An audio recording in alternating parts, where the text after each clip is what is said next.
టీడీపీలో young Tarang, సీనియర్లకు check పెట్టిన చంద్రబాబు. ఏపీలో పొలిటికల్ సర్జరీ, పార్టీలో కొత్త రక్తం, పాత నేతలకు పదవీ భంగం. టీడీపీ కాంగ్రెస్ పార్టీలో రాజ్యసభ అభ్యర్థుల ఎంపికలో పెరిగిన ఆవేదన, అసంతృప్తి. కాంగ్రెస్ పార్టీ పరిస్థితి అగమ్య గోచరం. రాజ్యసభ అభ్యర్థుల ఎంపికతో తెలుగుదేశం పార్టీలో సరికొత్త రాజకీయ శకం ప్రారంభమైందా అంటే పరిస్థితి అవుననే చెప్తున్నారు. రాజకీయ పరిశీలకులు కూడా ఇదే మాటను నిర్ధారిస్తున్నారు. రాష్ట్రంలో కాంగ్రెస్ పార్టీ పరిస్థితి చూస్తే అగమ్య గోచరంగా మారింది. పాత చింతకాయ పచ్చడి అన్నట్లు మిగతా పార్టీలకు ధీటుగా యువతకు ప్రాధాన్యత ఇవ్వడంలో ఆ పార్టీ చేస్తున్న తప్పటడుగు, పొరపాటు వల్ల రాష్ట్రంలో కాంగ్రెస్ పార్టీ మళ్లీ పునరుజ్జీవం పోసుకుంటుందా అనే ధర్మ సందేహాలు కూడా వ్యక్తమయ్యాయి. ఈ అంశాలకు ప్రధానంగా ఇటీవల 4 రోజులుగా జరుగుతున్న వ్యవహారంలో రాజ్యసభ అభ్యర్థుల ఎంపికలో చోటు చేసుకున్న పరిణామాలే ప్రధాన కీలకంగా మారాయి.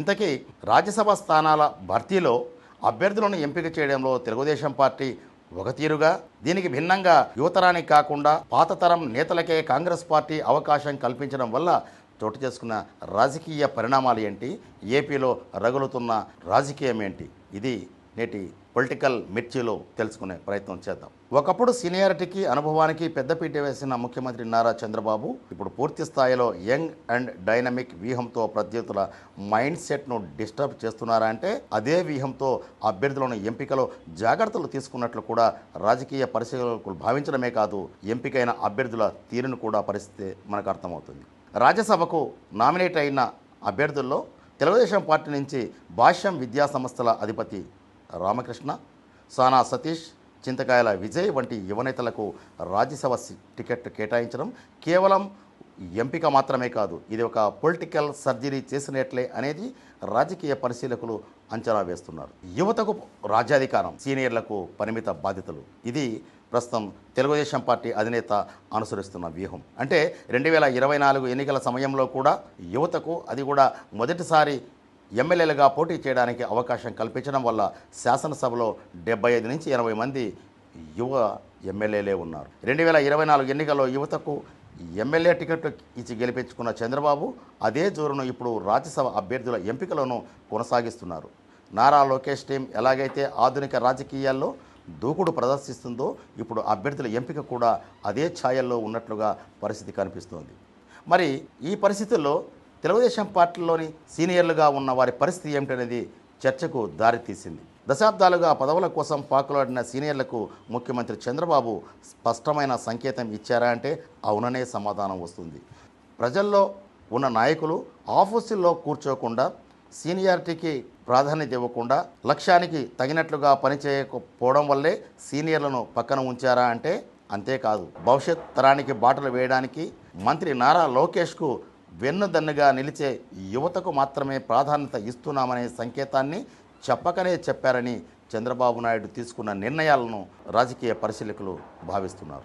ఈ పరిస్థితిలో రాజ్యసభ స్థానాన్ని ఆశించిన ఓ నాయకుడు తీవ్రంగా భంగపడ్డాడు. రాయలసీమ నుంచి ప్రధానంగా వైఎస్ఆర్ కుటుంబానికి వెన్నుదన్నుగా అడ్డాగా ఉన్న కడప జిల్లాలో తెలుగుదేశం పార్టీకి కష్టకాలంలోనూ అండగా నిలిచి పార్టీ వ్యవహారాలను చురుగ్గా సాగించిన రెడ్డెప్ప గారి శ్రీనివాసులరెడ్డికి పదవి దక్కకపోవడం అనేది ఆయనను ఆవేదన గురిచేసింది. వాట్సాప్ వేదికగా ఆయన తన భావాలను పంచుకున్నారు.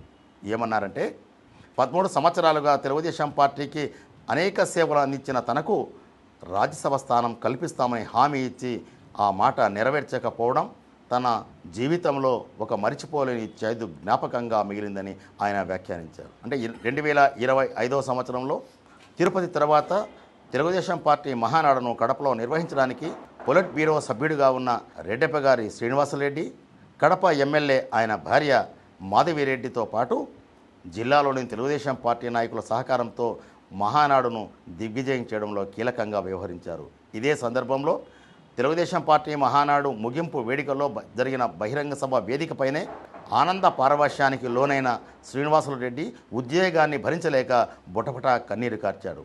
ఈ సందర్భాన్ని అక్కడ తెలుగుదేశం పార్టీ శ్రేణులను తీవ్రంగా కట్టిపడేస్తే ముఖ్యమంత్రి నారా చంద్రబాబు పొలిట్ బ్యూరో సభ్యుడు రెడ్డప్ప గారి శ్రీనివాసరెడ్డిని అక్కున చేర్చుకుని ఓదార్చారు. ఇది జరిగి ఏడాది తిరక్క ముందే ఆయనలో ఆవేదన మిగిల్చడానికి ఆస్కారం కల్పించిన సంఘటన రాజ్యసభ భర్తీ చేయడంలో అవకాశం కల్పించడంలో జరిగిన జాప్యం వల్ల ఆయనకు పదవి దక్కక తీవ్ర ఆవేదనకు గురయ్యారు. ఇదే సందర్భంలో పార్టీకి అండదండగా నిలిచిన రెడ్డప్ప గారి శ్రీనివాసరెడ్డికి పదవి దక్కకపోవడం పైన కూడా టీఎన్ఎస్ఎఫ్ కడప జిల్లా అధ్యక్షుడు కూడా ఘాటుగానే స్పందించారు. అంటే తెలుగుదేశం పార్టీలో ప్రధానంగా రెడ్డప్ప గారి శ్రీనివాసరెడ్డి మద్దతుదారులు కూడా తీవ్ర అసంతృప్తికి లోనవుతున్నారు. ఇక్కడ ఆయన పదవి దక్కకపోవడానికి కూడా మనో కారణం ఉన్నట్లు కూడా అంచనా వేస్తున్నారు. ఎందుకంటే కడప జిల్లాలో ప్రధానంగా కడప శాసనసభ స్థానం నుంచి మొట్టమొదటిసారి మహిళా ఎమ్మెల్యేగా రెడ్డప్ప గారి మాధవిరెడ్డి విజయం సాధించారు. అప్పటికే ఆమె భర్త రెడ్డప్ప గారి శ్రీనివాసరెడ్డి పొలిట్ బ్యూరో సభ్యుడిగా ఉన్నారు. అన్ని పదవులు ఒకే కుటుంబానికి పరిమితం చేయకూడదనే ఉద్దేశంతో ఇది మరో సంకేతం పంపిస్తుందనే కారణం ఏదైనా ఆయనకు పదవి దక్కకపోవడం అనేది కడప జిల్లా తెలుగుదేశం పార్టీ శ్రేణుల్లో తీవ్ర ఆవేదన మిగిల్చిందని చెప్పక తప్పదు. తెలుగుదేశం పార్టీ పరిస్థితి ఇలాగుంటే కాంగ్రెస్ పార్టీ తీరు మాత్రం మరో భిన్నమయంగా కనిపిస్తోంది. 2024 ఎన్నికలకు ముందు తెలంగాణలో పార్టీ ఏర్పాటు చేసుకొని అక్కడ కార్యకలాపాలు నిర్వహిస్తున్న వైఎస్ రాజశేఖర రెడ్డి కూతురు వైఎస్ షర్మిలారెడ్డిని పిసిసి అధ్యక్షురాలిగా పదవి కట్టబెట్టి రాష్ట్రంలో పాదం మోపేలా చేశారు. తద్వారా పాత కొత్త తరం కాంగ్రెస్ పార్టీ నాయకులను యూపీఏ 1 యూపీఏ 2 ప్రభుత్వంలో కేంద్రంలో రాష్ట్రంలో చక్రం తిప్పే స్థాయిలో పనిచేసిన మంత్రులుగా పనిచేసిన వారందరినీ ఏకతాటిపైకి తీసుకొని వచ్చి అన్న జగన్మోహన్ రెడ్డిపై ఒంటి కాలిపైన ఆమె లేచారు.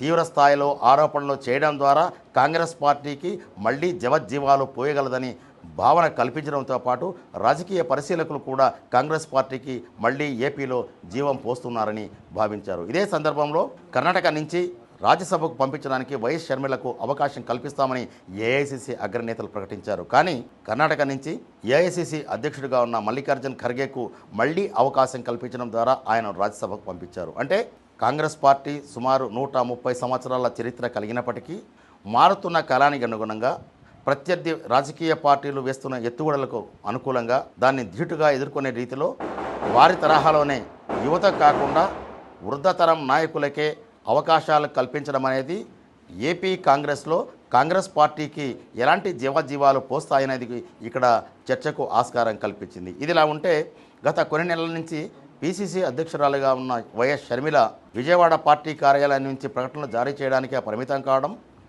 ఆ స్థానంలో తనకు అంతటి బాధ్యత లేకున్నా ఏఐసిసి శాశ్వత ఆహ్వానితుడిగా ఉన్న తిరుపతి మాజీ ఎంపీ కేంద్ర మాజీ మంత్రి డాక్టర్ చింతామోహన్ రాష్ట్రమంతా కాలికి బలపాలు కట్టుకొని తిరుగుతుండడం అనేది ఇక్కడ చర్చకు దారితీస్తుంది. అంటే ఆయన పదవి ఆశించారా లేదో తెలియదు, కానీ భవిష్యత్తులో రాజ్యసభకు వెళ్తారా లేదా, ఆ అవకాశం ఏఐసిసి కల్పిస్తుందో లేదో తెలియదు. కానీ ఇక్కడ ఈ వ్యవహారాలను పరిశీలిస్తే ఏపీ కాంగ్రెస్లో రాజకీయాలు మాత్రం నాయకుల మధ్య సఖ్యత లేకుండా ఉండని స్థితిలో పార్టీ అంతర్గతంగా సంక్షోభాన్ని ఎదుర్కొంటూ క్షేత్రస్థాయిలో కూడా పార్టీకి జీవం పోయడానికి అనుసరిస్తున్న తీరు కూడా సక్రమంగా లేదనే పరిస్థితి ఇక్కడ మనకు కనిపిస్తుంది. అంటే కాంగ్రెస్ పార్టీకి జవజీవాలు పోయగలని భావించిన కొన్ని నెలల వ్యవధిలోనే ఆ పార్టీ స్థితి అగమ్య గోచరంగా మారి చుక్కాని లేని నావలా మారినట్లు ఇక్కడ మనకు వాతావరణం కనిపిస్తుంది. మొత్తానికి ఈ ఎపిసోడ్ వెనక రాజ్యసభ స్థానాలను భర్తీ చేయడంలో అటు తెలుగుదేశం పార్టీ అనుసరించిన తీరుకు భిన్నంగా కాంగ్రెస్ పార్టీలో వృద్ధతరం నాయకులకు అవకాశం కల్పించడం అనేది ఇక్కడ ప్రధాన చర్చకు దారితీసింది. ఇది ఈనాటి పొలిటికల్ మిర్చి మసాలా. మరో ఆసక్తికరమైన విషయంతో మళ్ళీ కలుద్దాం.